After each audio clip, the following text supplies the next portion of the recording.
super dimanche ensoleillé. Quoi vous dire, les pommiers sont en fleurs, les cerisiers sont en fleurs, les blancs, et les cerisiers du Japon roses. Et c'est le cerisier du Japon de mon petit jardin qui m'a donné envie de faire cette petite page art journal aquarelle, parce que l'aquarelle c'est mon médium préféré. Et en fait, c'est celui que je préfère parce que c'est juste magique. Magique parce qu'on peut créer ses couleurs soi-même, magique parce que la colorisation est rapide, magique parce qu'on se laisse porter dans quelque chose d'assez imprévu. C'est quelque chose entre le lâcher prise et quelque chose de dirigé. On a une idée en tête et puis c'est pas forcément ce qui ressort du pinceau. Des fois il y a des bonnes surprises, des fois d'autres pas trop bonnes, mais c'est pas grave. C'est parti. Aujourd'hui, en fait, j'ai choisi mes tampons. J'ai pas vraiment d'idée dans la tête. Enfin, si, l'idée principale, c'est ce tampon palette. Alors, toutes les marques pourront en sortir. Il y en a, ils sont red dingues, des papillons, des sauterelles, des libellules, des têtes de mort. Moi, ce sont les palettes. Léger silencieux, en fait, divers et variés. J'en ai plusieurs de plusieurs marques. Et tampons bois, bon, j'en ai une petite collection. Ils sont pas faciles à ranger. J'ai un tiroir dédié à ça, parce que c'est lourd. J'ai même une étagère aussi que j'ai fini par vider pour mettre les tampons. Et donc je me disais, bon, alors t'achètes plus de tampons bois? Enfin oui, mais non. Là, j'en ai acheté un, ça faisait très longtemps que je n'avais pas acheté. C'est ce grand tampon, voilà, nuancier. Dernière collection de florilège, je ne sais pas du tout comment elle s'appelle. Elle sert plutôt pour des mini-albums de naissance de bébés, bébé-filles, bébé-garçons, enfin voilà.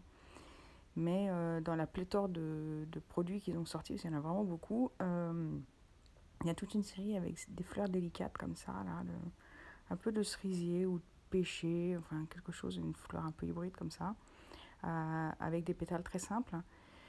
Et donc, j'ai acheté le tampon bois et une planche 10-15, et puis en cadeau, là, il y avait cette petite fleurette unique qui m'a été offerte. Donc là, j'ai décidé de l'utiliser, et je vous montre qu'avec un tampon unique, on peut l'utiliser de différentes manières en faisant des tamponnages partiels. Donc je vais utiliser la fleur partielle en bas, le tampon entier en haut, et puis je vais reporter juste les petites feuilles.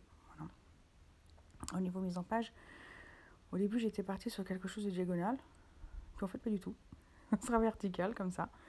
Bon, c'est au fur et à mesure de l'inspiration. Là, je promène mon tampon au-dessus de ma feuille. Enfin, je ne vous fais pas du tout de coupe. Là, je vous fais pas abracadabra, c'est déjà tamponné. Je vous montre mes hésitations, en fait. Où est-ce que je vais poser mon tampon par rapport à ce qui est déjà mis. Combien de fois je le répète. Est-ce que je le mets à gauche? Est-ce que je le mets à droite? Où je vais mettre les points importants pour que les yeux se baladent. Enfin, créer une cohérence, en fait, quelque part là-dedans. Et pas avoir les tampons qui sont juste mis de manière désordonnée sur la feuille. En fait, des fois, on a du mal à gérer trop de pages blanches, pas assez de pages blanches, ou trop d'espace vide, pas assez d'espace vide. Et c'est vrai que si je reprenais le même tamponnage et puis je vous mettais les tampons complètement différemment, ça ferait un autre effet qui ne sera pas forcément le même, en tout cas qui ne serait pas satisfaisant pour moi. Peut-être que ce sera l'exercice à faire juste comme ça sur une feuille brouillon pour vous montrer vraiment l'importance de la disposition des tampons, les uns par rapport aux autres. J'ai sorti une palette, vous allez dire, oh, elle est vilaine. Certes, et ça prouve que je l'utilise beaucoup et que je fais beaucoup de mélange avec. Et en fait, c'est ma palette indestructible. C'est celle que j'emmène lorsque je vais dehors. C'est une palette d'aquarelle fine d'Elaronais. Continue à en faire. Bon, en tout cas, celle-là, elle a plus de 20 ans, elle a peut-être 30 ans même. Et j'adore cette palette.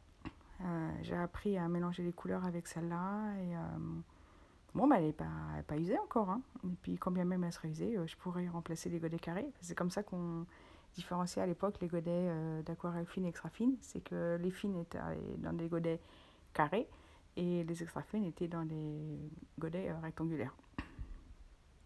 Bref. Pendant longtemps, il y avait un verre, le verre foncé là, le verre émeraude je crois qu'il s'appelle, qui était impossible à travailler parce qu'en fait je m'entêtais de le travailler pur. Grosse erreur. En fait il ne faut pas utiliser dans ce genre de palette réduite, les couleurs sorties pures du godet, elles sont faites pour être mélangées entre elles. Alors, j'ai voulu, là-haut, sur ma palette de porcelaine, qui est un peu trop haute, mais en tout cas, vous verrez quand même, j'ai voulu utiliser la deuxième case, qu'il y avait un résidu de bleu dedans. Je voulais faire un vert, alors j'ai pris du jaune. Celui-là est un jaune un peu gomme goutte, un peu orangé, un peu ocre d'ailleurs. Et j'ai voulu faire un vert, et bah non, pas assez raté. Bah oui, moi aussi je peux rater, hein, la preuve. Donc j'ai eu un marron. Alors on va dire, ah, herbeuse, bah oui, bon, bah tant pis, hein, il y avait déjà trop de mélange en fait de pigments sur ma palette, et quand j'ai rajouté du jaune, bah ça fait un pigment en plus, et puis quand on mélange tous les pigments, en tout cas les primaires, ça vous fait des couleurs, enfin, quand c'est bien fait, couleur noire, hein. Bon là non, évidemment, mais ça va faire une couleur marron. Ça dépend de la quantité respective des pigments. Et cette couleur là, marron, bah, je la trouve plutôt intéressante pour autre chose, donc je vais l'utiliser pour colorer tout à l'heure, enfin mettre de la peinture sur la bannière. Et puis je vais utiliser les cases du nuancier là, pour remettre le combo que j'ai utilisé pour cette production. J'ai choisi un rouge foncé, plutôt bordeaux là quand il sort du godet.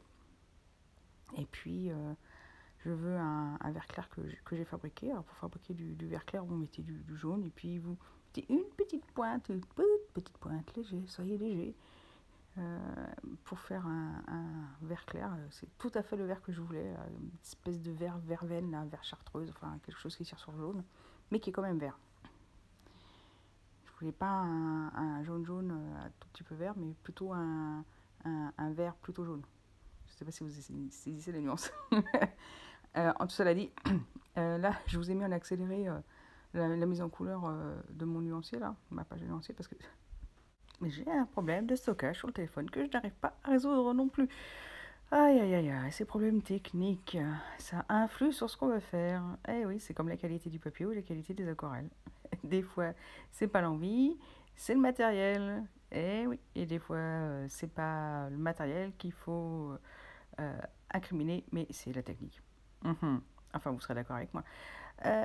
Cela dit, j'ai fini cette petite colorisation et puis je veux faire des dégradés dans mes cases, là, dans mon nuancier. Et puis je regarde derrière, là, je me dis qu'est-ce qui se passe? J'arrive pas à faire mes dégradés. Pourquoi donc? Et ben, en fait, c'est parce que le papier a réagi de manière curieuse avec l'aquarelle qui était de l'autre côté du papier. Et du coup, ça me fait des marques blanches. Bon, bah tant pis, hein, c'est aléatoire, c'était pas voulu, mais c'est arrivé, donc c'est pas grave, j'accepte, et puis c'est tout, hein. De toute façon, c'est juste un moment pour moi, pour faire plaisir, d'étaler des couleurs sur le papier, pour prendre un moment de détente, pour profiter d'une jolie lumière naturelle, voilà, ce jour-là. Et puis voilà, et c'est toujours un bonheur de coloriser avec ces jolies aquarelles que j'aime et que j'adore et que je connais bien depuis le temps que je les ai. C'est fini pour aujourd'hui. J'espère que vous avez passé un bon moment. Et puis, à vos pinceaux, hein, je vous dirais, lancez-vous. Hein, n'attendez pas que ça se fasse tout seul. Hein. N'oubliez pas, hein, je peins pour moi. Et je vous partage l'envie de peindre. Et puis, si vous avez envie de peindre, allez-y. Puis, s'il fait beau dehors, bah, allez dehors. C'est aussi très sympathique. Allez, je vous dis à ciao. Bye bye.